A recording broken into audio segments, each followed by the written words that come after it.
কিমান কিলোমিটাৰ আহিলো কিমান হ'ব 17-18 কিলোমিটাৰ হ'ল না পোনপ্ৰথমে মই আমাৰ যিসকল ডেকা লৰাই 17-18 কিলোমিটাৰ মোৰ লগত চাইকেল চলালে তেখেতসকলক মই ধন্যবাদ আৰু কৃতজ্ঞতা জনাইছোঁ আমাৰ জিলা সমিতিৰ পৰা মণ্ডল সমিতিৰ পৰা তেওঁলোকৰ বাবে অকণমান খোৱা বোৱাৰ ব্যৱস্থা কৰিছে সকলো চাইকেল চলোৱা ডেকা লৰাই যাতে এমুঠি অন্ন মুখত লৈ যায় তাৰ বাবে মই অনুৰোধ কৰিছোঁ আপোনালোকে জানে যে 5 বছৰ আমাৰ পাৰ হ'ল আৰু কিছুদিন পিছতেই অসম বিধানসভাৰ 2021 চনৰ নিৰ্বাচন অনুষ্ঠিত হ'ব অহাকালি আমাৰ চিলাপথাৰত ভাৰতৰ মাননীয় প্ৰধানমন্ত্ৰী নৰেন্দ্ৰ মোদী ডাঙৰীয়া আহিব নাওবৈচাৰ পৰা ৰাইজক যাবৰ বাবে এখন ৰেল আৰু বাছৰ ব্যৱস্থা কৰিছে মই ৰাইজক অনুৰোধ কৰিম নাওবৈচাৰ পৰা যাতে এটা সিটো খালি নাযায় ৰেলত যাতে পুৰা মানুহ ভৰ্তি যায় তাৰ বাবে মই পোনপ্ৰথমতে অনুৰোধ কৰিম দ্বিতীয়তে আমাৰ লখিমপুৰ জিলাৰ মাননীয় সভাপতি ফণী বৰুৱা ডাঙৰীয়াই আপোনালোকক কৈছে যোৱাবাৰ আমি এই নাওবৈচা সমষ্টি মাত্ৰ 1100 ভোটত পৰাজিত হ'বলগীয়া হ'ল এটা কথা আপোনালোকে মনত ৰাখিব ভাৰতীয় জনতা পাৰ্টিৰ প্ৰতীক চিহ্ন যেতিয়া কোনোবা এজন মানুহক আমি টিকেট দিওঁ তাৰ পিছত মানুহজনৰ জাতি ধৰ্ম আমি বিচাৰ কৰিব নালাগে আমি এটাই বিচাৰ কৰিব লাগে যে এই মানুহজন নৰেন্দ্ৰ মোদীয়ে আমাক দিছে আৰু যিজন প্ৰাৰ্থীক নৰেন্দ্ৰ মোদীয়ে নিৰ্বাচন কৰি দিয়ে সেই প্ৰাৰ্থীগৰাকীক যেতিয়া আমি বিজয়ী কৰিম আমাৰ সমষ্টিত বিকাশ হ'ব উন্নয়ন হ'ব আৰু আমি সকলোৱে এটা নতুন ৰাস্তাত খোজ কাঢ়িব পাৰিম সেইকাৰণে ৰাইজক মই অনুৰোধ কৰিম কোন প্ৰাৰ্থী 9জন প্ৰাৰ্থী উঠিছে 9জনটো কমেই হৈছে 20জন মানে হ'ব লাগিছিল হয় নহয় নিয়মতে 9জন কমেই হৈছে কিন্তু যেতিয়া আমি প্ৰাৰ্থী দিম সকলোৱে মিলি 9জন মিলি এজন হ'ব লাগিব ঠিক আছে নহয় ৰাইজ আৰু যেনে তেনে আমি ইয়াৰ পৰা নৰেন্দ্ৰ মোদীক এজন MLA নাওবৈচাৰ পৰা আমি দিব লাগিবনে নাই আৰু তেতিয়াহে আজি আমি যি 17 কিলোমিটাৰ চাইকেল চলালো তাৰ সাৰ্থকতাটো আমি বিচাৰি পাম এতিয়া আপোনালোকে চিন্তা কৰক আমি যেতিয়া চাইকেল চলাই আহিছোঁ যি দিব্যাংগ ব্যক্তি খোজ কাঢ়িব নোৱাৰে তেওঁ আশীৰ্বাদ দিছে যি একেবাৰে বৃদ্ধ ব্যক্তি তেওঁ ওলাই আহি আমাক আশীৰ্বাদ দিছে আই মাতৃ কিছুমানে দৌৰি আছে চাইকেলতকৈ স্পীডত দৌৰি আছে ফুল দিছে গামোচা দিছে কিয় দিছে যে মনত এটা আশা যে অহাবাৰ যাতে নাওবৈচা সমষ্টিৰ পৰা বিজেপি আমি জিকিব পাৰোঁ হয় নহয় আৰু যদি ইমানখিনি কষ্ট কৰাৰ পিছত আমি আমাৰ যদি দলটো নিজিকে আমাৰতো কষ্টবিলাক এনেই যাব কোনোবাই মোক ৰাস্তাত কৈছে যে স্যাৰ খিলঞ্জীয়াক দিব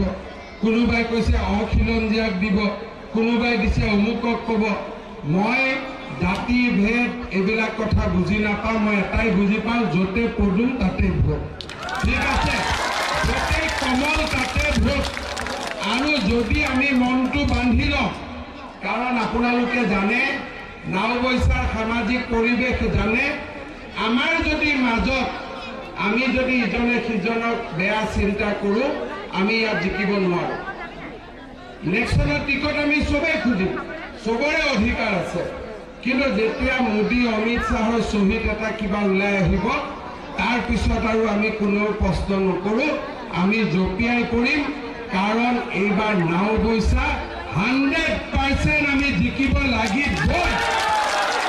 মই ৰাস্তাত আহোঁতে মোক ৰাইজে কৈছে যে এই ৰাস্তাটো হোৱা নাই, কিছুমানে কৈছে আমাৰ প্ৰাদেশিকৰণৰ কামটো কৰি দিব লাগে, কিছুমানে কৈছে দাদা বুলেট কেতিয়া পাম, হয় নহয়, কিছুমানে কৈছে অহাবাৰ স্কুটি পাম নে নাই, কিছুমানে কৈ আছে মই অৰুণোদয় পোৱা নাই, মই অৰুণোদয় পাম নে নাই। এতিয়া এইবিলাকৰ উত্তৰ কি? এইবিলাকৰ উত্তৰ হ'ল বিজেপি চৰকাৰ। বিজেপি চৰকাৰ যদি হয় অৰুণোদয় সকলোৱে পাব, অৰুণোদয় 3000 টকালৈকে বাঢ়িব। এতিয়া 800 টকা গৈ 3000 হ'ব। স্বয়ং নোপোৱা ল'ৰাইও স্বয়ং পাব, স্কুটি পাব, বুলেটো পাব, এক্সপ্লেণ্ডেডো পাব। কিন্তু যদি আমি বিজেপি নাপাওঁ, আমাৰ যিটো ইয়াত UDF-ৰ MLA আছে, সেই UDF-ৰ MLA তাৰ চাইকেলৰ পাংচাৰ হৈয়ে থাকিব, গাড়ী পাংচাৰ হৈয়ে থাকিব, তেতিয়াও আমি একো আনি দিব নোৱাৰে। পাৰিব নেকি নাও পইচাৰ কাৰণে কিবা আনি দিব? নাও পইচাৰ কাৰণে কিবা পাৰিব নেকি? আমি চিন্তা কৰি আছো যে ভেঞ্চাৰ স্কুলবিলাকক কেনেকৈ প্ৰাদেশিকৰণ কৰোঁ, আৰু নাও পইচাৰ MLA ইমান ভাল সমষ্টিটো উল্টাই প্ৰাদেশিকৰণৰ জেগাত ভেঞ্চাৰ কৰি দিব, হয় নহয়?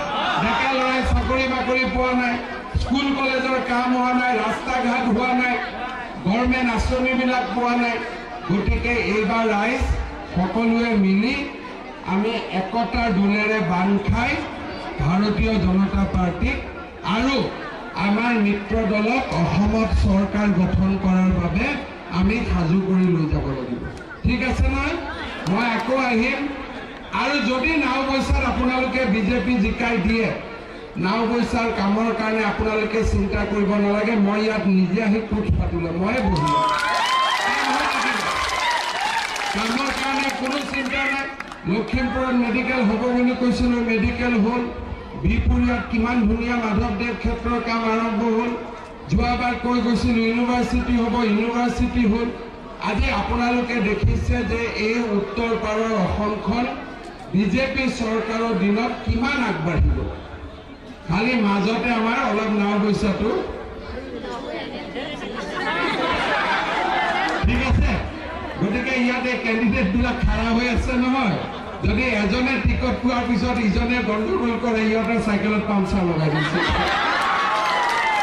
চবেই মোদীৰ লগত থাকিব লাগিব, হয় নহয়?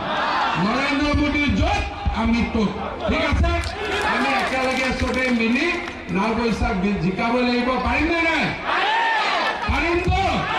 পাৰিম নে নাই? তেতিয়াহ'লে মোৰ লগত একেলগে ক'ব ভাৰত মাতা কে, ভাৰত মাতা কে, ভাৰত মাতা কে, নৰেন্দ্ৰ মোদী, নৰেন্দ্ৰ মোদী, নৰেন্দ্ৰ মোদী। নাও পইচা সমষ্টি, নাও পইচা সমষ্টি, নাও পইচা ৰাইজ, নাও পইচা ৰাইজ। বহুত বহুত ধন্যবাদ। গধূলি আকৌ এতিয়া চিলাপথাৰত খোজ কাঢ়িব লাগিব 20 কিলোমিটাৰমান।